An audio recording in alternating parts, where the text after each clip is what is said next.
तो आज की वीडियो में हम एक और इंटरेस्टिंग डिस्कवरी के बारे में जानेंगे जिसका ऑब्जेक्टिव था कुछ और, मिला कुछ और, इंटेंशन था कुछ और, रिजल्ट मिला कुछ और। यानी इस एक्सीडेंटल डिस्कवरी में जो प्रोडक्ट हमें मिला है उस प्रोडक्ट को अगर नहीं पाया जाता तो ब्यूटी ऑफ द वर्ल्ड कुछ और होती। इस एक्सीडेंटल डिस्कवरी की मेन कैरेक्टर हैं सर विलियम हेनरी पर्किन, जिनका जन्म मार्च 12 1838 लंदन में हुआ और 15 साल की उम्र में यानी 1853 में इन्होंने royal college of chemistry London में एडमिशन लिया, जहां इनको इनके गुरु मिले ऑगस्ट वॉन हॉफमैन, जिनके ये लैब असिस्टेंट भी बने। हॉफमैन से पर्किन इतना इंस्पायर्ड थे कि वो उनको फॉलो अप बहुत करते थे, क्योंकि हॉफमैन उस समय मलेरिया की मेडिसिन क्यूनिन बनाने की कोशिश कर रहे थे।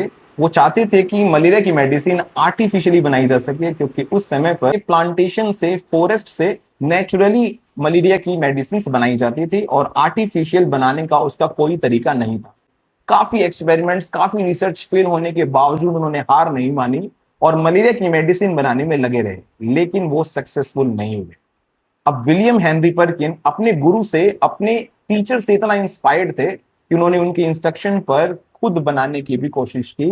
काफी एक्सपेरिमेंट्स फेल होने के बाद जब विलियम हेनरी पर्किन को लगा कि आर्टिफिशियली क्यूनिन बनाना पॉसिबल नहीं है, तो एक दिन जब वो एक्सपेरिमेंट परफॉर्म कर रहे थे तो उनके बीकर में जो स्लज बना, उस स्लज को वो रिंस आउट कर रहे थे।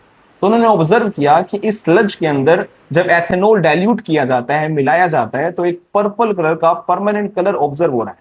उन्होंने इस फील्ड एक्सपेरिमेंट को रिपीट किया और दुनिया को मिला पहला सिंथेटिक डाई, जो कि पर्पल कलर का था। और कहते हैं ना कि जब मेहनत नियत से की जाए तो किस्मत भी साथ देती है। किस्मत इनका इतना साथ दे रही थी कि जिस रॉ मटेरियल से सिंथेटिक डाई इनको ऑब्टेन हुआ, कोल तार, वो उस समय इंडस्ट्री के वेस्ट में मिलता था।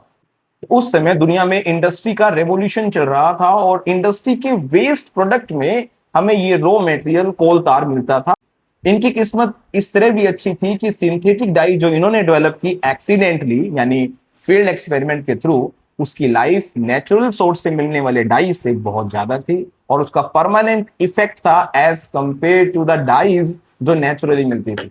इस तरीके से इस फील्ड एक्सपेरिमेंट ने, इस एक्सीडेंटल डिस्कवरी ने दुनिया की ब्यूटी को चेंज करके रख दिया।